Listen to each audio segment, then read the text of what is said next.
So let's start with the most frequently asked question, which is how much mileage does it give? Well, I have not ridden it in very high traffic situations. So I have ridden it in roads which does not have much traffic, and also for highway rides. So the average and safe mileage which you can say is around 23 to 24 in city when there is not much traffic, and in highways you can get as close to 30 depending on your riding speed.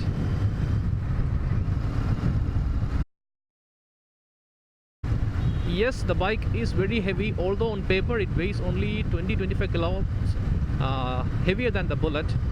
It's really heavy. You can feel it while trying to push the bike. I have the Bullet and the Interceptor, so the Bullet actually feels like a lighter bike which you can actually push, but you cannot push the Interceptor even if it doesn't have a flat tire. It's that heavy.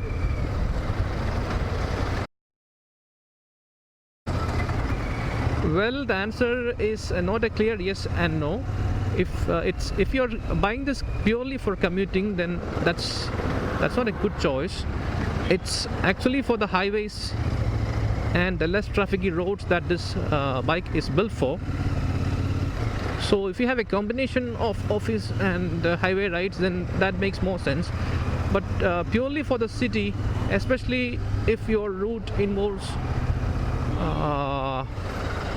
high congestion, then this bike is not recommended. It's because you get the joy out of this bike when you ride it on an open road, and you won't enjoy it in traffic jams.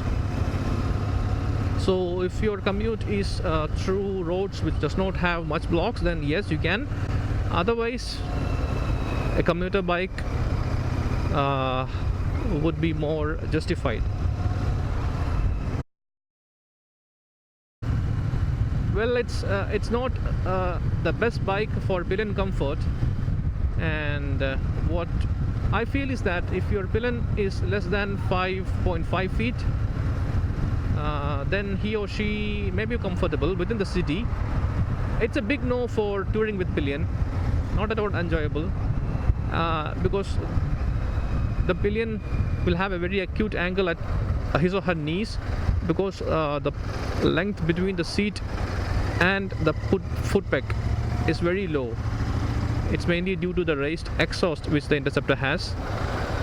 So within the city, based on the pillion's height, it's okay. So it's recommended to take a test ride with your pillion if you are really concerned about that. Well, the suspension is pretty good, it's pretty okay. But if you're coming from a Himalayan or a Bullet, you will miss the suspension of those bikes. It's not as comfortable as those. And so it can take bad roads, but it's not that plushy. It's okay. Yes, the sock seat is comfortable within the city. For long distance touring, many are actually modifying their seats. I have also made a separate video on this topic, so you can watch it.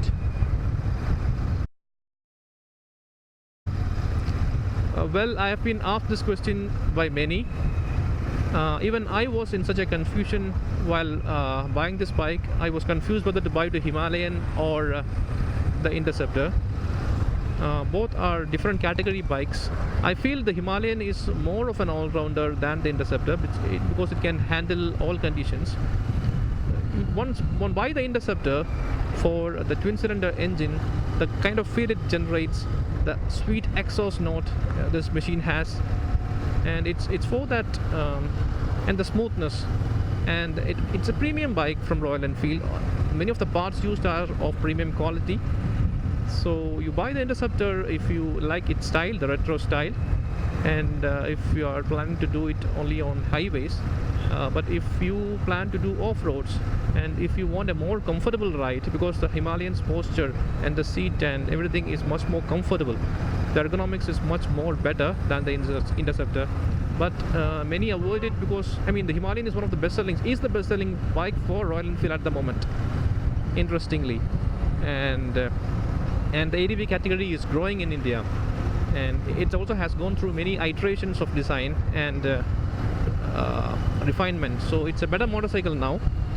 But the Interceptor, even though it's a first version, it's well built, it's well researched, it's nickel free to a great extent for a first version bike, and it's also very premium. So based on these you can select. And also, if your area, if where you live does not have a lot of good roads, if there is a lot of potholes, then the Himalayan is the obvious choice.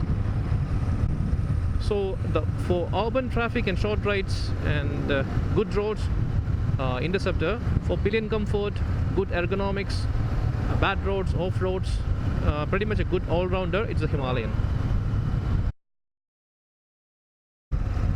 Yeah, it's one of the most discussed issues, along with the pillion footrest, that the rider's foot pegs are directly below where we plant our feet while in traffic. So it walks on our feet, I mean the legs, and it's very uncomfortable. But personally, I have not experienced this issue.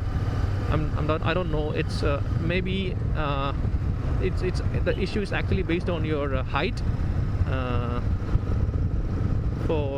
I'm close to 6 feet tall, so I have not faced any issue with the placement of the foot pegs. I mean, it's slightly different from the other foot pegs and the position of the foot pegs in other motorcycles, but it's something you will get used to, and it's not that a big problem. But maybe based on your height, it can be a problem, so only a test ride will decide. And also, if you are riding wearing shorts, then it will be a problem to all riders, because it can walk on your skin and cause a small injury. But otherwise, it's a non-issue. Well, I would say it's a good tourer because it does the highways very good. The engine is very refined, and it can do higher speeds. It can hold on to higher speeds, and you will not get that much fatigue. But there will be a lot of wind blast, and even the larger windscreen which they provide does not help in any case. But I would say that this is not in its stock condition, built as a tourer. So people who are trying to use it for touring are essentially doing some modes like raising the handlebars and making the seat much more comfortable, etc. And it does not also come with alloy wheels, so it has a tube inside the Pirelli's tubeless tire. So in Indian conditions where we tend to get a lot of punctures, this becomes an issue. So that is also there. Other than that, yes, if you overall like the bike, like its design, like its feel, then you can go for the bike and modify it as per your requirement for long distance touring. Otherwise, there are much better built, purpose built tourers in the market. That's what I feel. The headlights, I would say, are pretty okay. It's not very good, not very bad. It's okay. For serious night driving, you will have to change the bulb.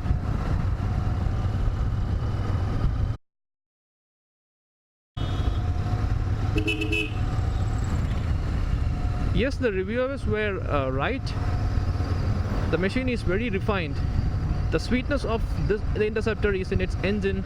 It's very refined. The sweet sound it makes, it makes your ride very joyful. It's very much vibration free, I would say. But then, you will feel the buzz in the handlebar, which I think is the case with most motorcycles. I haven't ridden many much high capacity motorcycles other than the Interceptor. But because I also have the Bullet, so it's like butter smooth riding this machine. So heating is one of the known issues with this bike. For such a high capacity motorcycle, and thanks to the lower compression ratio which this uses, it doesn't heat up at all. Maybe it heats up a bit in stop and go traffic, but otherwise even that is manageable. Once you get over the first service, the heat considerably comes down, and I haven't actually felt hot air flowing between my legs when I'm riding this bike. But then again, you have to be properly geared to ride this bike. Either wear a good quality denim jeans or riding pants. Well, while riding with a softer material or shorts, maybe you will definitely feel some heat, but while wearing jeans or riding pants, you don't feel the heat. So for me personally, heat has also been a non-issue.